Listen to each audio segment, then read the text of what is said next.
مردانہ بانجھپن یہ کیا ہوتا ہے؟ دیکھیں، بانجھپن کو میں ایسے جواب دوں گا کہ مردانہ بانجھپن ایک ایسی بیماری یا کنڈیشن ہے کہ جب ایک مرد اپنی پارٹنر کو پریگننٹ نہ کر سکے سپرم ڈیلیوری کی وجہ سے، ایب نارمل سپرمس کی وجہ سے، کسی بلاکیج کی وجہ سے، یا پھر ہارمون کی وجہ سے، یعنی کہ وہ اپنے پارٹنر کے ساتھ انپروٹیکٹڈ انٹرکورس کر رہا ہے لیکن تب بھی اس کی پارٹنر جو ہے وہ پریگننٹ نہیں ہو پا رہی. اس کو کہتے ہیں انفرٹیلیٹی.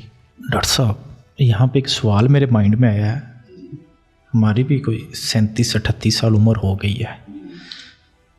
یہ بانجھپن ہمیشہ میں نے عورتوں کے اندر سنا ہے، یہ پہلی دفعہ میں سن رہا ہوں کہ مردوں کے اندر بھی بانجھپن ہوتا ہے. دیکھیں، ہمارے معاشرے کے اندر عموماً ہم لوگ عورتوں کے اندر ہی بانجھپن ڈھونڈتے رہتے ہیں، کبھی کوئی مردوں کا بانجھپن چیک نہیں کرتا. عموماً کیسز میں پہلے بھی کچھ ویڈیوز میں آپ کو بتایا کہ ہمارے پاس جب فرٹیلیٹی ٹریٹمنٹ کے لیے کچھ پیشنٹس آتے ہیں تو اس میں عموماً جو ہوتے ہیں ان کے اندر جب ہم کاؤنسلنگ کے دوران پتہ چلتا ہے کہ ایک جو خاتون ہے وہ پچھلے 2-3 سال سے اپنا چیک اپ کرواتی رہتی ہے اور کبھی بھی اس نے اپنے پارٹنر کا یا خود بندے نے اپنا چیک اپ نہیں کروایا. تو اس کی وجہ سے، کیونکہ کنسیپٹ ہی ایسا بن گیا ہوا کہ اگر بچہ نہیں ہو رہا تو عورت میں پرابلم ہے، اور شادی کر لو شاید اس سے بچہ پیدا ہو جائے گا. ٹھیک ہے، تو بعد میں اکثر جب ہم لوگ چیک اپ کرتے ہیں تو میں کہوں گا کہ 7 آؤٹ آف 10 جو مرد ہیں ان میں پرابلم نکلتا ہے. ڈاکٹر صاحب یہاں پہ ایک چیز میں آپ کو واضح بتاتا چلوں. میرے ایک بہت ہی اچھے جاننے والے میرے دوست بھائی ہیں، بڑے سال انہوں نے میرے ساتھ گزارے ہیں. میں نام نہیں لوں گا، ہر بندے کی پرائیویسی ہوتی ہے. جی. تو ہمیشہ میں ان سے پوچھتا تھا کتنے بچے ہیں، کہتا ابھی اولاد نہیں ہوئی. جی.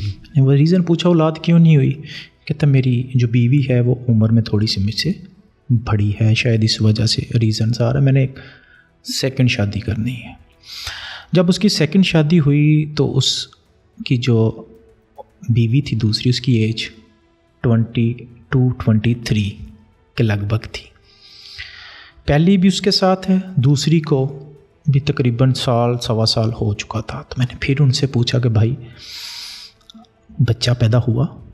کہتا نہیں یار، میری اس بیوی میں بھی ایشو آ رہا ہے. جی. میں نے اسے ایک سوال کیا، کبھی آپ ہاسپٹل گئے، کسی ڈاکٹر کے پاس گئے، آپ نے اپنا ٹریٹمنٹ کیا یا اپنے ٹیسٹ کروائے؟ کہتا نہیں، یہ تو باتیں ہی ہیں ساری، میں بالکل ٹھیک ہوں.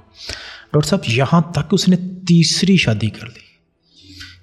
3 شادیاں اس بندے کی اس وقت ہو چکی ہیں، بچہ ایک بھی پیدا نہیں ہوا. اس کی اصل وجہ میں آپ سے جاننا چاہوں گا. دیکھیں، کون قصوروار ہے یہاں پہ؟ یہ ضد ہے ان کی.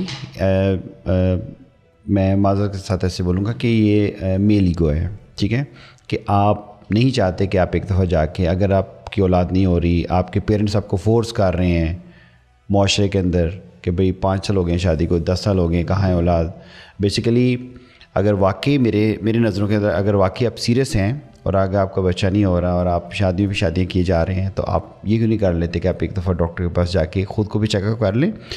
وہ نہیں کر رہے، آپ کے جو فرینڈ ہیں وہ اس لیے نہیں کر رہے کہ ان کے اندر میل ایگو بہت زیادہ ہے. وہ نہیں چاہ سکتے، وہ ایکسیپٹ نہیں کرنا چاہتے کہ میرے اندر کوئی مسئلہ ہے.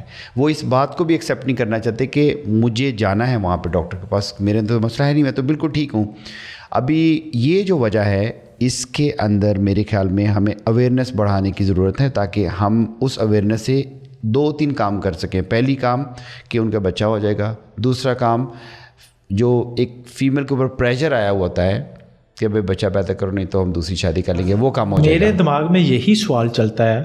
اکثر میں اس بندے کو نا اپنے مائنڈ میں سوچتا ہوں 1 2 3، اس کا مطلب ہے وہ تینوں عورتوں کے اندر نقص ہے، مینوں وہ بندہ بالکل ٹھیک ہے. دیکھیں، ہو بھی سکتا ہے کیسا ہو، لیکن چانسز بہت کم ہیں. جب 3 عورتوں کے اندر سے بچہ نہیں پیدا ہوا تو یا تو وہ قدرتی اللہ کی بھی مرضی ہوتی ہے. لیکن ہم میڈیکلی بات کریں، اسلام سے ہٹ کے بات کریں، تو میرے خیال میں کہ ان کو چیک اپ کرنا چاہیے.